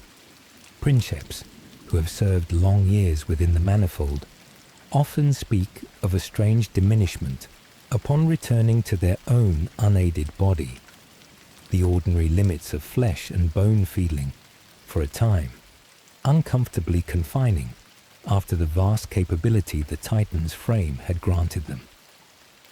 Some among the Collegia's oldest Princeps are said to have grown so accustomed to their expanded selves that time spent outside the Manifold feels, to them, like the truer diminishment, their own mortal body the smaller and less genuine home. This lingering displacement raises questions the Collegia Titanica has never entirely resolved to its own satisfaction, questions that touch on the very nature of identity itself. If a Princeps comes to experience the Titan's vast frame as more their own now than the ordinary body they were born into, in what sense can that Princeps still be considered an ordinary human in the way they once were before their first bonding? The oldest and most veteran Princeps, those who have spent decades cycling between their mortal flesh and their Titan's towering form, are regarded within the Collegia with a particular kind of awe. Figures who have, in some sense, grown to exist more within the Manifold than within the ordinary world their unaided bodies still technically inhabit. There is a solitude to this condition that few outside the highest ranks of the Collegia ever appreciate in whole. A Princeps who has come to feel more at home within a Titan's colossal frame than within their own flesh occupies a strange and lonely position among their fellow mortals, understood in full only by other Princeps who have undergone the same transformation, their closest kinship no longer with the ordinary humanity they were born into, but with the small and rarefied fellowship of those who have learned to carry a god machine's body as their own. The Moderati. No single mind can sustain the full weight of the Manifold alone for long, and so every Titan carries a crew of Moderati, junior officers who share the burden of command that would otherwise overwhelm any Princeps acting in isolation. For all the intimacy of the bond between a Princeps and their Titan, no single mind, however disciplined, can sustain the full intensity of the Manifold's connection without support for the whole of an extended engagement. The strain of holding so vast a presence within one's own consciousness, of commanding weapon systems and locomotion and sensory awareness all at once through the same singular act of will, would exhaust even the most capable Princeps within a fraction of the time a serious battle might demand. It is for this reason that every Titan carries, alongside its Princeps, a crew of Moderati, junior officers who establish their own more limited connections to specific systems within the Manifold, sharing the burden that would otherwise fall upon the Princeps alone. The relationship between a Princeps and their Moderati resembles, in its way, the relationship between a ship's captain and the officers who manage its various stations, save that the connection binding each Moderatus to the Titan runs through the same strange neural architecture that binds the Princeps, if in a more limited and more strictly bounded fashion. A moderatus might manage the Titan's weapon targeting, another its locomotion, another its void shields, each handling a fraction of the Manifold's demands, so that the Princeps, freed from the necessity of holding every system in mind at once, can focus their own connection upon the deeper and more demanding task of commanding the machine spirit itself. This distributed structure of command reflects a wisdom the Collegia Titanica has refined across 10,000 years of service, that even the most extraordinary bond between mortal and machine has limits no amount of discipline can overcome through sheer force of will alone. Rather than demand the impossible of any single Princeps, the Titan legions have built their command structure around the recognition that even a god machine's vast capabilities require more than one mind to properly command, a lesson learned, in all likelihood, through hard experience across ages, the surviving records no longer preserve in any detail. Archesi, a contest of wills. To bind oneself to a Titan's machine spirit is to enter into a genuine contest of wills, one that demands a strength of mind few mortals could hope to sustain across an entire career of service. Recall the particular character each class of Titan is known to carry within its machine spirit, the aggressive and predatory instincts of a warhound, the steadier and more deliberate bearing of the larger classes. A Princeps entering the Manifold does not merely command this presence as a soldier commands a weapon. They must, in some genuine sense, win a contest of wills against it, asserting their own judgment and their own discipline over a spirit whose own instincts may pull hard in directions the tactical situation does not really favour. This is a labour few, outside the Collegia, ever appreciate in whole, an ongoing struggle for mastery that continues for the whole duration of every engagement a Titan fights. The risks of losing this contest are genuine and well documented across the long history of the Collegia Titanica. A Princeps whose will proves too weak or too exhausted by the strain of prolonged engagement may find the Titan's own aggressive instincts beginning to override their careful tactical judgment. The machine straining toward reckless engagement, its Princeps can no longer restrain in whole. Such moments are remembered within the traditions of the Collegia as among the gravest failures a Princeps can suffer. A loss of mastery that can endanger not only the Titan itself, but every soldier fighting in its vicinity when its machine spirit's ferocity slips its mortal leash. This is why the selection and the training of every Princeps candidate proceeds with such exacting rigor, testing not merely technical aptitude, but the deep reserves of will and discipline the Manifold's demands require. Few candidates who begin this training ever complete it, and fewer still prove capable of sustaining the contest of wills their chosen Titan demands across a full career of service. Those who do succeed become something the wider Imperium rarely produces in any other calling. Mortals who have learned to hold their own selfhood intact while sharing their very mind with a will far older, far stranger, and far more powerful than their own. There is a final measure of respect owed to those who succeed at this lonely and demanding calling, one the wider Imperium too rarely grants them beyond the battlefield glory their Titans achieve. Every Princeps who commands a god machine has, across the course of their training and their service, undergone a transformation few other mortals could survive with their sense of self intact, binding their own will to a presence vast enough and old enough to overwhelm lesser minds entirely, and emerging from that binding still recognizably themselves. It is a quiet heroism, largely unremarked outside the Collegia's own traditions, that deserves to stand alongside whatever glory a Titan's arrival brings to any battle it decides.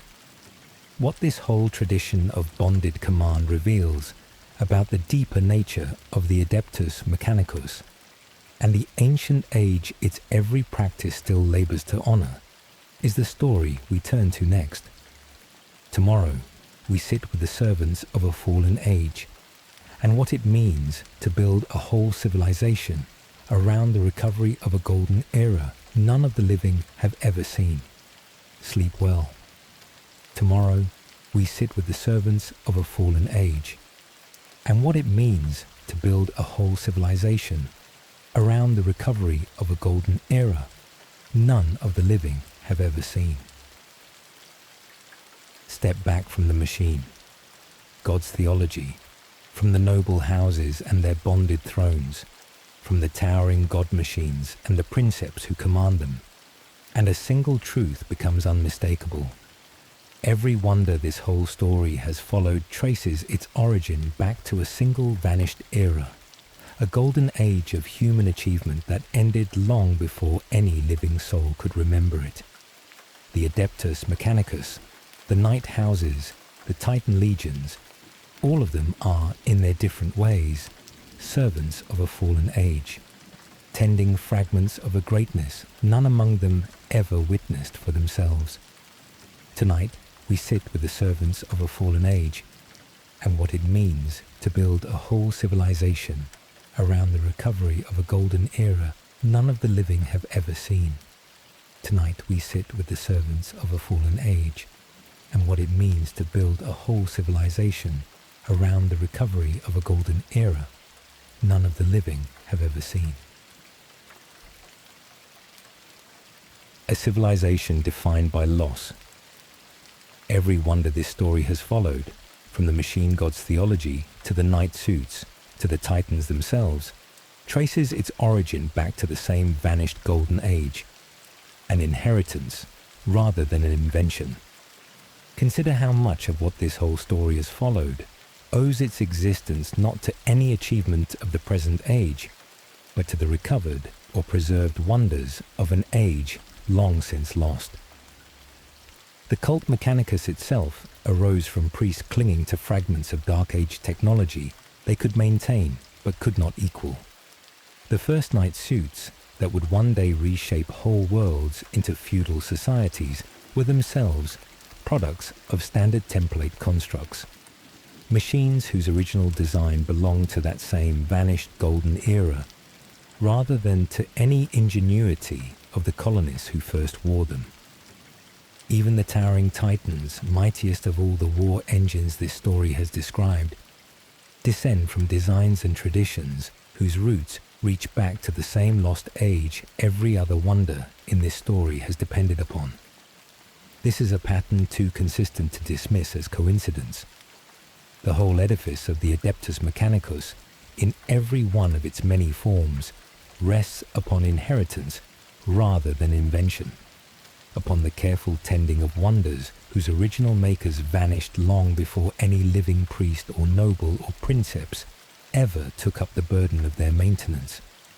Where other institutions across the galaxy might measure their achievements by what they have newly built, the whole vast complex of Mechanicus theology and knight tradition and Titan Legion measures itself instead by how faithfully it has preserved what already existed, a civilization oriented entirely toward its own past, rather than toward whatever future its labor might otherwise have built.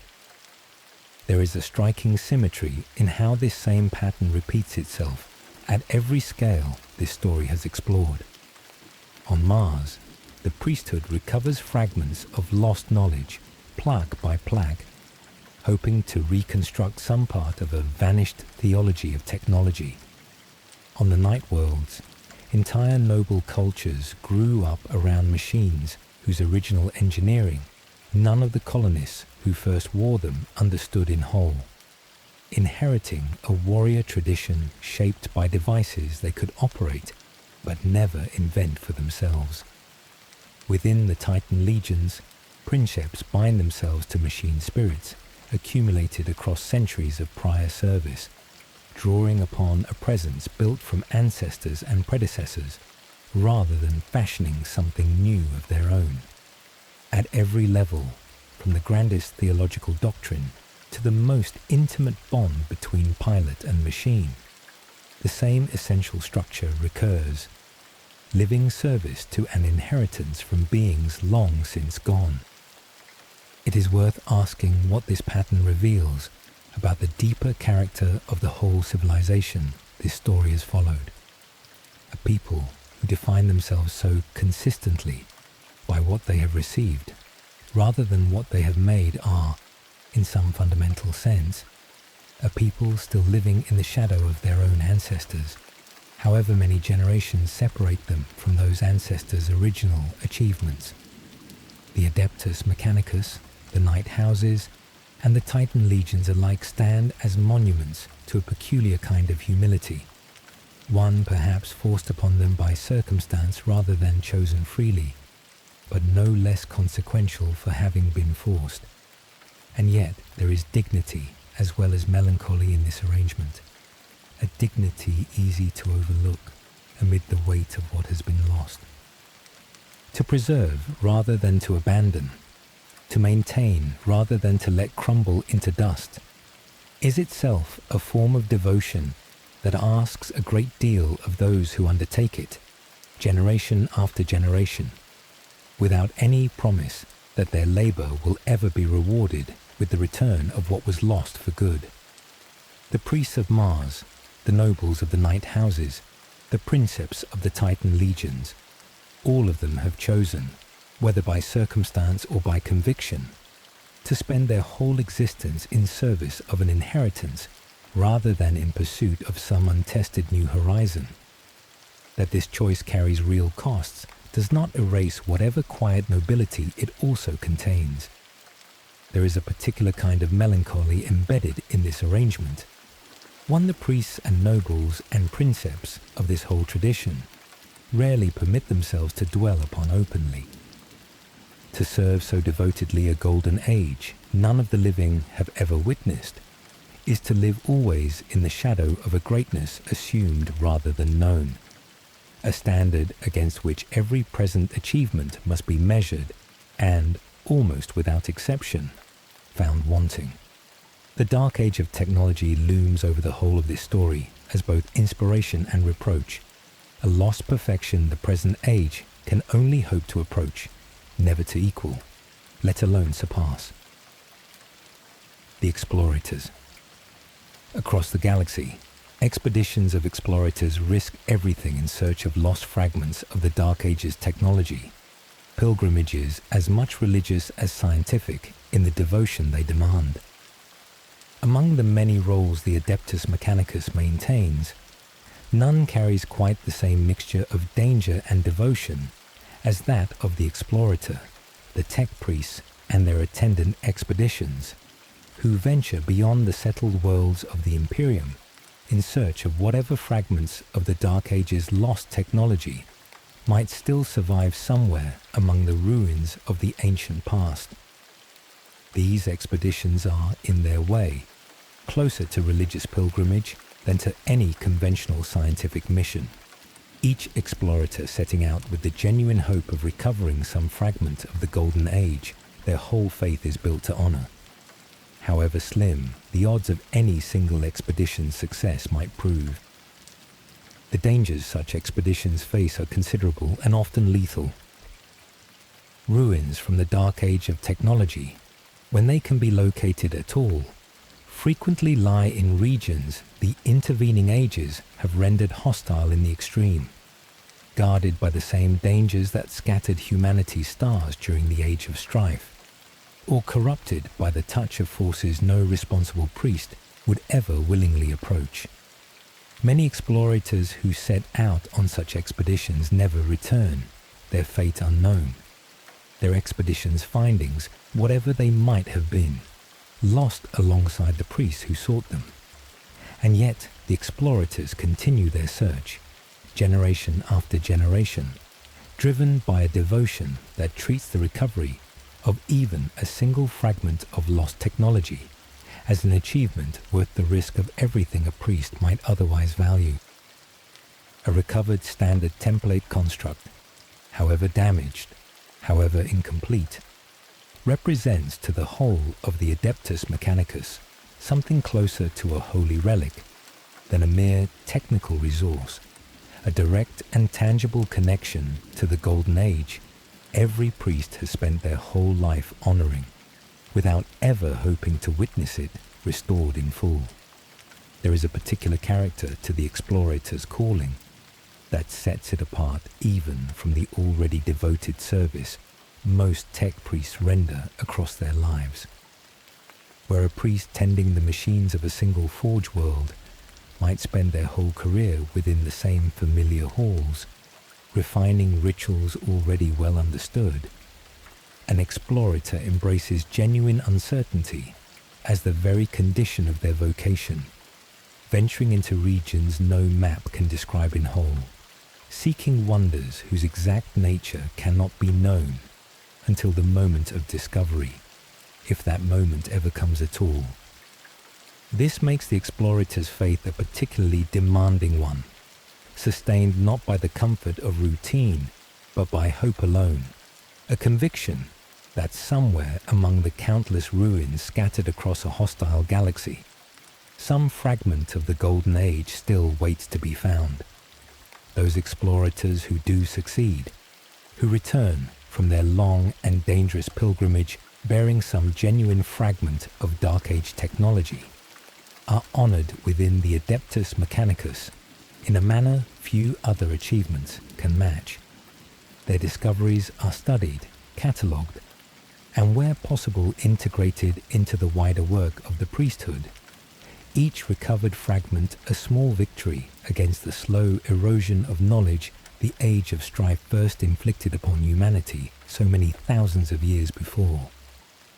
And yet, even the greatest of these discoveries rarely restores more than a single small piece of what was lost. A reminder that however devoted the search, the Golden Age it seeks to recover remains, in its fullest form, permanently beyond reach. What innovation costs? The doctrine that treats unsanctioned invention as heresy has preserved much of what remains from the Dark Age, but it has also set a ceiling upon the Imperium's own capacity for genuine progress that 10,000 years of devotion have never managed to lift. Recall the conviction, woven into the very foundation of the Cult Mechanicus, that innovation without sanction constitutes a kind of heresy, an arrogant presumption that mortal hands might improve upon works the Golden Age had already perfected. This doctrine has served the Adeptus Mechanicus well in certain respects, preserving ancient designs against the kind of careless tampering that might otherwise have degraded or destroyed what fragments of the Dark Age's genius still survive. A weapon design perfected millennia ago and maintained without alteration ever since has, at the very least, the virtue of proven reliability, tested across ages of continuous use in ways no untested new invention could ever match. But this same doctrine has exacted a cost the Imperium rarely accounts for openly, a ceiling placed upon its own capacity for genuine advancement that no amount of devoted maintenance can ever lift. 10,000 years of Imperial history have passed since the founding of the Cult Mechanicus' alliance with the Emperor, and across the whole of that vast span, the priesthood's energies have gone overwhelmingly toward preservation rather than creation, toward the careful tending of inherited wonders rather than the pursuit of wonders yet to be conceived. Other civilizations across the wide expanse of history and myth have measured their ages by what new thing each generation managed to build. The Adeptus Mechanicus measures its ages instead by how little has been lost, a standard of success that, however worthy in its own right, leaves little room for the kind of bold advancement that might have carried humanity's technology beyond even the wonders of the vanished Golden Age it still so faithfully serves. It would be too simple to condemn this choice outright, for the alternative the Cult Mechanicus feared, careless innovation unmoored from the hard lessons a shattered golden age had already taught, carries its own genuine dangers. Dangers the priesthood's founders witnessed firsthand in the ruin the Age of Strife left behind. But it is worth holding both truths together, rather than choosing between them. That the doctrine of restoration over invention has preserved treasures that might otherwise have been lost forever, and that this same doctrine has, across 10,000 years, kept an entire civilization looking backward toward a golden age it can only ever hope to approach, never to exceed. There is a question worth sitting with in the quiet hours. One the Adeptus Mechanicus itself has never resolved across all its ages of devoted service. Whether a civilization so thoroughly oriented toward its own past can ever flourish in the fullest sense in the way a forward-looking people might, or whether the very act of measuring every achievement against a lost golden age dooms every present effort to feel, by comparison, perpetually insufficient. The tech priest of Mars would answer, if pressed, that fidelity to the machine god's ancient wisdom matters more than any measure of forward progress, that faithful preservation is itself the highest calling their whole faith can offer. Whether this answer satisfies or merely accepts a diminished horizon as though it were the only horizon available, remains a question each explorator and each princeps and each priest must, in the end, answer for themselves. What this whole tension between preservation and progress ultimately means for the Adeptus Mechanicus, the Knight Houses, and the Titan Legions together is the story we turn to next. Tomorrow, in the final part, we sit with the union of flesh and machine, and what it means to bind mortal will to a spirit inherited from an age long gone. Sleep well. Tomorrow, in the final part, we sit with the union of flesh and machine, and what this whole long story means for those who serve it still. We have followed this story from the ruined priesthood of Mars to the golden ship that named the Emperor its living god, from the hostile worlds that turned ordinary settlers into feudal nobility, to the vast god machines whose princeps bind their very minds to spirits older and stranger than themselves. Tonight, in this final part, we come to what unites every one of these threads, a single recurring truth about what happens when mortal will consent to merge with a spirit not entirely its own. Tonight we sit with the union of flesh and machine, and what this whole long story means for those who serve it still. Tonight, in this final part, we sit with the union of flesh and machine, and what this whole long story means for those who serve it still. Choisiche, 3 bonds, 1 truth. At every scale this story has followed, from the humblest tech priest to the mightiest princeps, the same essential pattern recurs. A mortal will consenting to merge with something not entirely human, and being reshaped by that merging in turn. Consider the shape common to every bond this story has described.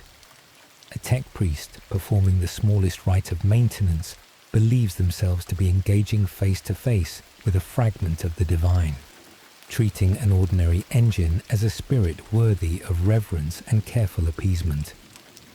A Knight Scion binds their consciousness to a throne that carries the accumulated presence of every ancestor who piloted it before them, becoming, in the moment of bonding, not merely themselves, but a living continuation of their whole family's history.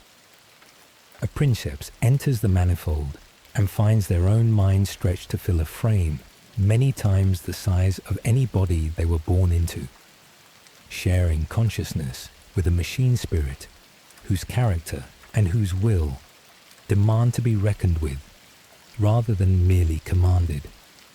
These 3 bonds differ a great deal in scale and in circumstance, yet they share a single underlying structure that runs through the whole of this story, like a single thread drawn through cloth of many different colors. In each case, a mortal consents to open their own mind to something other than themselves, a presence mechanical in origin but treated, by every tradition this story has followed, as something closer to a genuine will than a mere tool. And in each case, this consent reshapes the one who gives it, whether through the slow transformation that turned ordinary colonists into feudal nobility, or the sudden and total expansion of Princeps experiences within the Manifold, or the quiet reverence that shapes a tech priest's whole relationship with the machinery they spend their life maintaining. This recurring pattern suggests something essential about the whole civilization this story has followed. A civilization built around the cultivation of ever deeper communion with wonders already made, rather than around the invention of new ones, where other peoples might measure their achievements by what they have built anew. The Adeptus Mechanicus and its allied traditions measure themselves instead by how thoroughly a mortal mind can be joined to a mechanical one, treating that joining itself as the highest achievement their whole civilization has to offer. There is a further thread worth drawing out from this pattern, one that reaches back to the very beginning of this whole story. The theology that first took shape upon Mars during the Age of Strife held that the divine dwells within machinery itself, that a machine spirit present in even the humblest engine carries a genuine fragment of something sacred. If this belief is taken seriously, then every bond this story has described, the tech priest's reverent maintenance, the knight's inherited throne, the Princeps' fusion within the Manifold, is a form of worship in its own right, rather than merely a practical arrangement between mortal and tool. Each act of union a way of drawing closer to the same immanent divinity the whole faith was built to honor. Seen this way, the difference between a tech priest whispering the correct rite over a stalled engine and a Princeps binding their whole consciousness to a titan's ferocious spirit becomes a difference of degree rather than of kind. 2 points along a single continuum of communion between the mortal and the mechanical sacred. The humble priest and the mighty Princeps alike are engaged in the same fundamental act, however different the scale of what each of them touches, reaching toward a divinity their whole civilization believes lives within the machine, and finding themselves changed, in ways great or small, by whatever they manage to touch. What the union costs and gives. Every bond this story has described exacts a genuine price from those who form it, and offers in return something few other paths of devotion in the galaxy could ever provide. None of the unions this story has followed come without cost. The nobles of the knight houses surrender something of their original selves to the accumulated presence within their family throne. Their own judgment always weighed against the echoes of ancestors who came before them.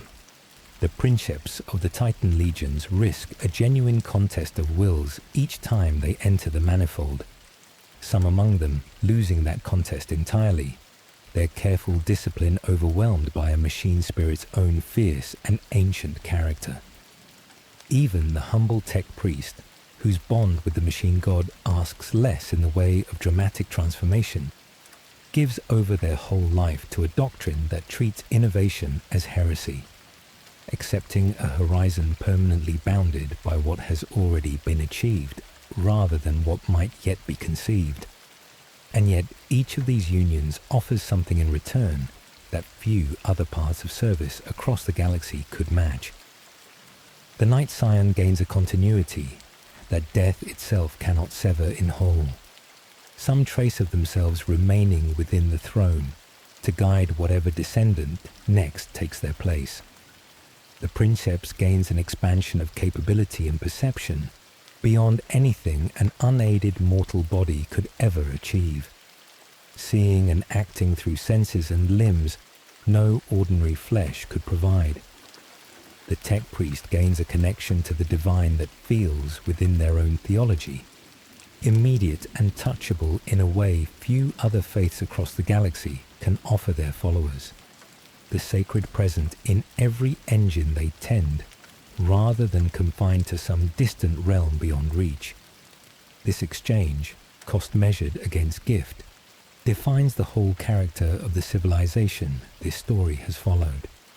It is not a civilization that promises its faithful an easy path, nor one that offers comfort without genuine sacrifice in return. What it offers instead is depth, a communion between mortal and machine more intimate than almost any other bond the wider galaxy has ever produced, purchased at a price few outside these traditions would willingly pay, and treasured by those within them as worth every part of that price. There is a further balance worth marking within this exchange, one that touches on the very question of what it means to remain oneself while opening one's mind to something else entirely. Every tradition this story has followed demands, alongside its rewards, a genuine discipline of self-preservation, a capacity to take what the Union offers without being wholly consumed by it. The Knight Scion must learn to hear the throne's ancestral echoes without surrendering their own judgment to that inherited chorus.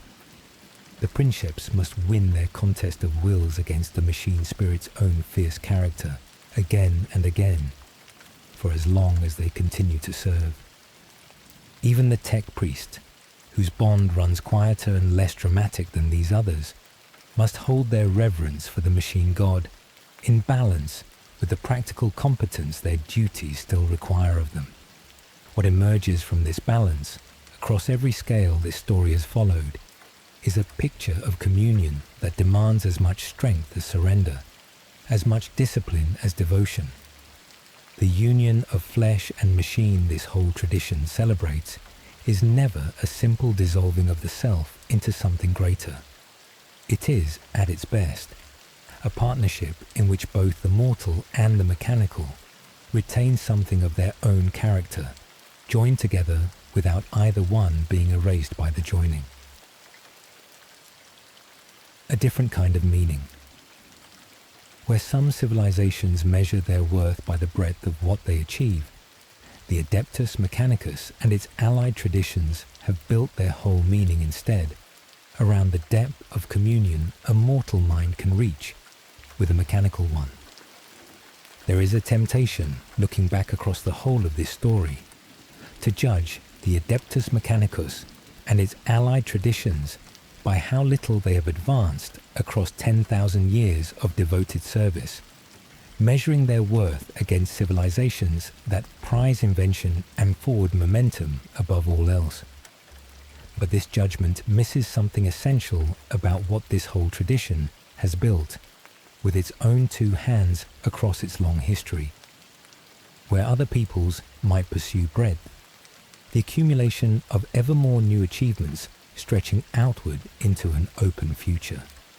The Adeptus Mechanicus has pursued depth instead, the cultivation of an ever more intimate and ever more complete communion between mortal will and the mechanical spirits their whole faith holds sacred. This is not progress in the sense most civilizations would recognize the word, but it is, in its own right, a genuine kind of achievement, one this story's whole length has tried to make visible. A knight house that has refined its bond with the family throne across a dozen generations has achieved something no newly founded warrior culture could match in a single lifetime. A depth of continuity between the living and the dead that no amount of fresh invention could ever substitute for. A Princeps who has spent decades learning to hold their own selfhood intact within the Manifold, has achieved a mastery of self few other callings in the galaxy could demand or produce.